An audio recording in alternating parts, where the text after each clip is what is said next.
Assalamualaikum warahmatullahi wabarakatuh.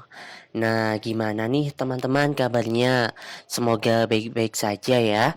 Di sini kami kelompok 7 Sejarah Peradaban Islam dari Fakultas Psikologi Universitas Islam Negeri Maulana Malik Ibrahim Malang akan menjelaskan tentang tema gerakan revivalis dan munculnya nasionalisme di dunia Islam. Untuk anggota kelompok 7 ada Zaldi Syarifuddin, ada Muhammad Konan Ridho Hawa, Imam Sufyan As-Sauri, ada Khalid Mawardi, dan yang terakhir ada Salsabila Rizkina Kautsarani. Untuk pemaparan pertama akan dijelaskan oleh rekan kami yaitu Salsabila Rizkina. Pengertian revivalis. Dari sudut bahasa, revivalisme berasal dari revival yang berarti menghidupkan kembali dan kebangkitan kembali. Gerakan revivalis Islam adalah gerakan pemikiran Islam kontemporer yang berusaha membersihkan dan mengembalikan pemahaman dan pengamalan ajaran Islam kepada Islam murni.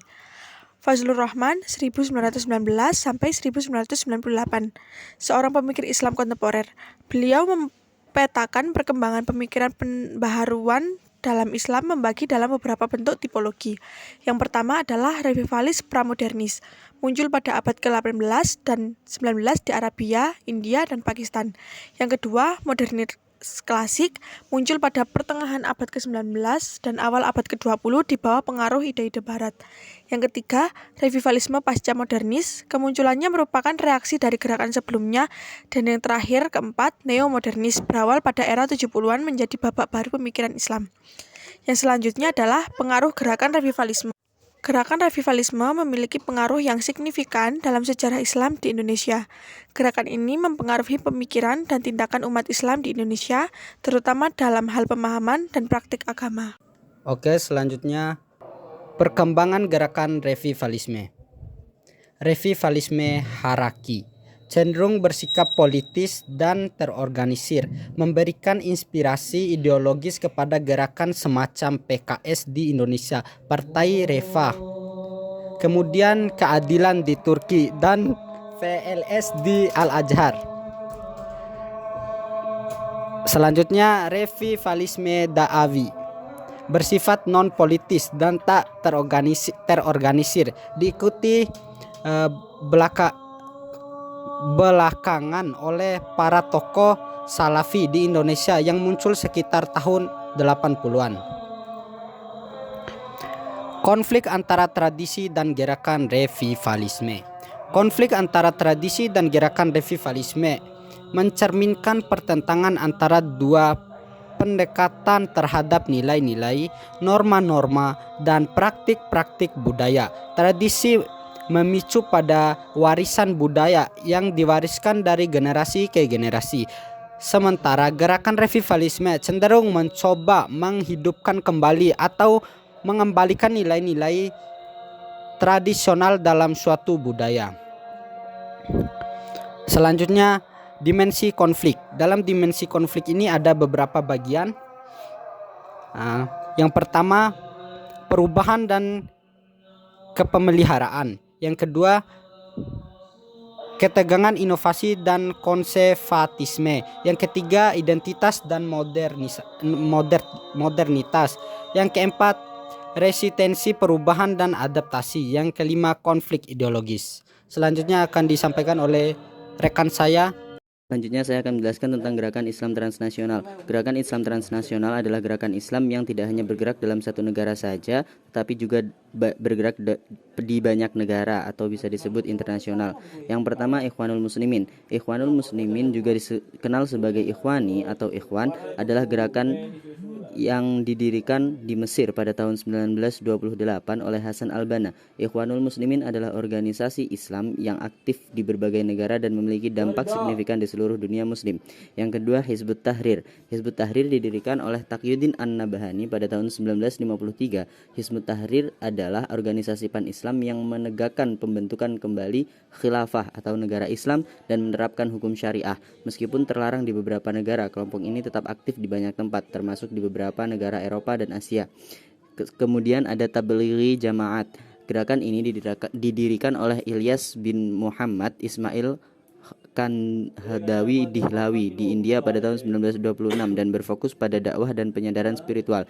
Tablighi Jamaat memiliki jaringan global yang luas dan sering mengadakan kegiatan dakwah dan rekrutmen di seluruh dunia. Kemudian ada Al-Qaeda, terkenal karena terlibat dalam tindakan terorisme. Al-Qaeda juga merupakan contoh gerakan Islam transnasional yang memiliki jaringan di berbagai negara. Didirikan oleh Osama bin Laden pada awal 1990-an, Al-Qaeda memiliki dampak global dan terlibat dalam serangkaian serangan teror yang tragis, termasuk serangan 11 September 2001 di Amerika Serikat. Selanjutnya yaitu ISIS atau Negara Islam Irak dan Suriah. ISIS didirikan oleh Abu Bakar al-Baghdadi selama beberapa tahun. ISIS menjadi pusat perhatian internasional karena mendeklarasikan pendirian negara Islam di wilayah Irak dan Suriah. Meskipun telah kehilangan wilayah signifikan, kelompok ini masih aktif secara transnasional melalui jaringan simpatis dan sel tersembunyi. Nasionalisme di dunia Islam. Nasionalisme di dunia Islam merujuk pada semangat atau gerakan yang menekankan persatuan identitas dan kemandirian politik suatu negara atau komunitas yang berbasis pada nilai-nilai dan tradisi Islam. Ini dapat mencakup gagasan tentang melindungi dan memajukan kepentingan umat Islam, serta mempertahankan kemerdekaan dan kedaulatan negara-negara dengan mayoritas penduduk Muslim. Nasionalisme di dunia Islam mencerminkan serangkaian kompleksitas dan variasi yang berkaitan dengan konteks sejarah, politik, dan budaya setiap negara atau komunitas. Oke, terima kasih atas kesempatannya. Selanjutnya ada gerakan nasionalisme Islam. Di dalam gerakan nasionalisme Islam ini ada gerakan kemerdekaan di Timur Tengah, ada gerakan kemerdekaan di Asia Selatan, ada perjuangan Palestina, dan ada revolusi Islam di Iran. Kemudian hubungan gerakan revivalis Islam dan nasionalisme. Apa sih hubungan gerakan revivalis Islam dan nasionalisme itu? Nah, untuk gerakan revivalis Islam dan munculnya nasionalisme dapat memiliki keterkaitan yang kompleks. Di beberapa konteks, gerakan revivalis Islam bisa menjadi bagian dari upaya untuk membangkitkan identitas dan nilai-nilai tradisional di tengah arus globalisasi. Sementara itu, nasionalisme seringkali muncul sebagai respon terhadap pengaruh luar dan upaya untuk mempertahankan atau memperkuat identitas sosial.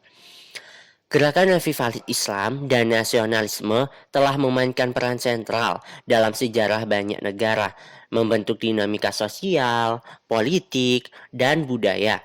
Tulisan ini akan mengeksplorasi hubungan antara gerakan revivalis Islam dan nasionalisme dengan fokus pada konteks sejarah dan bagaimana keduanya saling mempengaruhi.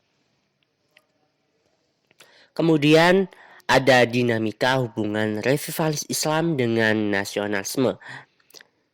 Dalam beberapa kasus, gerakan revivalis Islam dan nasionalisme dapat berkembang secara bersamaan atau saling mengaruhi. Pada awal abad ke-20, di berbagai negara Asia dan Afrika yang sedang menghadapi kolonialisme, gerakan ini turut ambil bagian dalam perjuangan untuk kemerdekaan nasional, misalnya di Indonesia. Pemikiran ulama seperti Ahmad Dahlan memainkan peran penting dalam mempersatukan gerakan nasionalis. So, kesimpulannya dari pemaparan teman-teman atau rekan-rekan kelompok 7 ini adalah hubungan antara gerakan revivalis Islam dan nasionalisme memiliki dinamika yang kompleks dan dapat bervariasi di berbagai konteks sejarah.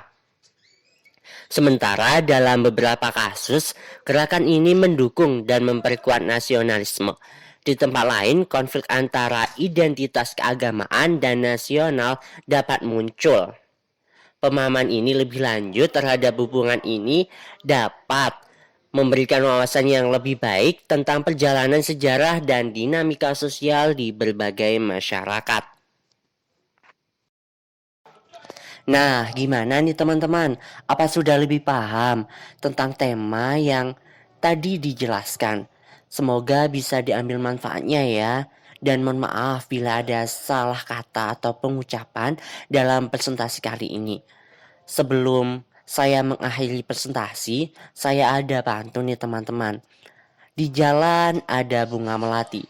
Saya ucapkan terima kasih. Wassalamualaikum warahmatullahi wabarakatuh.